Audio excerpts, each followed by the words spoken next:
Hi friends, ఈరోజు నేను ఒక మంచి హోమియో వైద్యులను మీకు పరిచయం చేయబోతున్నాను.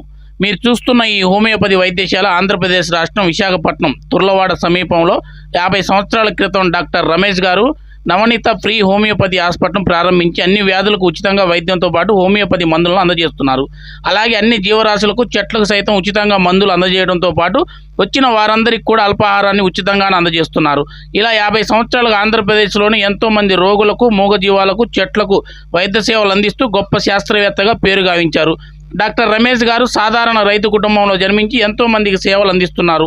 ఈ హోమియోపతి వైద్యశాలను శని, ఆదివారాల్లోనే తెరిచి ఉంటుంది. ఈ హోమియోపతి వైద్యం కోసం ప్రజలు రాత్రి సమయాల్లోనే తండోపతండాలుగా తరలివచ్చి అక్కడే బస చేసి ఉదయం వైద్యం చేయించుకొని వెళ్తుంటారు. ఈ డాక్టర్ వైద్యం తెలియని వారంటూ విశాఖపట్నం చుట్టుపక్కల ఎవరూ లేరని, అతని చేయి పడితే ఎంతటి రోగమైనా ఇట్లే నయమవుతుందని ఈ ప్రాంత వాసులు బలమైన నమ్మకం. మరి ఇంకెందుకు ఆలస్యం, మీరు కూడా డాక్టర్ని సంప్రదించి మీ సమస్యను కూడా పరిష్కరించుకోండి. ఈ వీడియో మీకు నచ్చినట్లయితే లైక్ చేయండి, షేర్ చేయండి, మా ఛానల్ని సబ్స్క్రైబ్ చేయండి.